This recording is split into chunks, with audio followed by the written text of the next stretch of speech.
Samantala, hihigpitan na ng COMELEC ang mga social media influencers sa pag-endorso ng mga politiko para po masigurong walang mangyayaring pag-abuso. At para naman sa mga influencer na kumakandidato rin, ang social media platform na umanong bahalang mag-regulate sa kanila. Marlene Villar Moratillo sa balitang yan. Dahil sa social media, hindi na lang mga artista ang kinukuha ng mga politiko ngayon para mag-endorso sa kanila, kundi maging mga kilalang influencer. Kaya para magkasigurong walang pag-abuso na mangyayari, hihigpitan na rin sila ng Commission on Elections. Binigyan namin ng authority ang ating pong committee sa Contra-BI upang i-push na yung kanilang nagiging suggestion na yung mga influencer at saka yung mga talents or artists na mag-i-endorse ng kandidato kung paano namin sila pwede na i-presume na nabayaran ng mga kandidato or political party.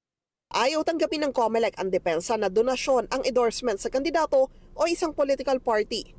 Kung may kontrata, dapat makita umano ito ng poll body. Wala naman pong problema sa kasalukuyan. Kahit naman po kampanya, wala rin tayong problema. Hindi naman natin sila pipigilan. Ang sinasabi lang natin ay anong extent yung usapan nila. May kontrata ba sila? Yan bang kontrata dapat sinasabit sa amin? Kasi yung kontrata kasi sa mga istasyon ng radyo, telebisyon, kahit sa dyaryo, sinasabit sa amin. Para naman sa mga influencer na kumakandidato rin, ang social media platform na umano ang bahalang mag-regulate sa kanila.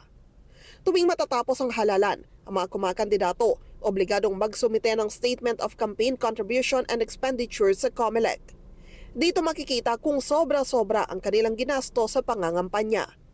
Batay sa nakasaad sa election law, 10 piso lang kada botante ang pwedeng gastusin ng isang kumakandidato para sa pagka-presidente at vice-presidente. 3 piso naman para sa iba pang kandidato na may kinaaanibang political party at 5 piso kung independent candidate.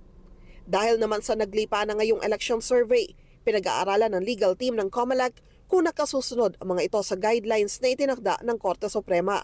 Ayon kay COMELEC Chairman George Garcia, sa mga survey, dapat sinasabi kung sino ang nagkomisyon nito, saan galing ang respondents at ginamit na scientific method.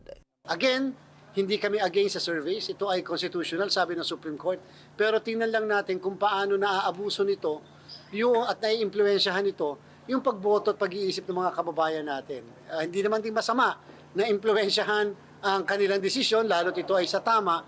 Pero tanong, tunay ba yung result na pinapakita sa atin? At the same time, sino nga ang mga nagbayad o nag-commission nito at magkano? Kung kandidato o political party ang nagkomisyon, paalala ng COMELEC, dapat masama ito sa SOSE. Git ng opisyal, gusto lang nilang gawing patas ang kampanya para sa lahat ng kandidato, may pera man ito o wala.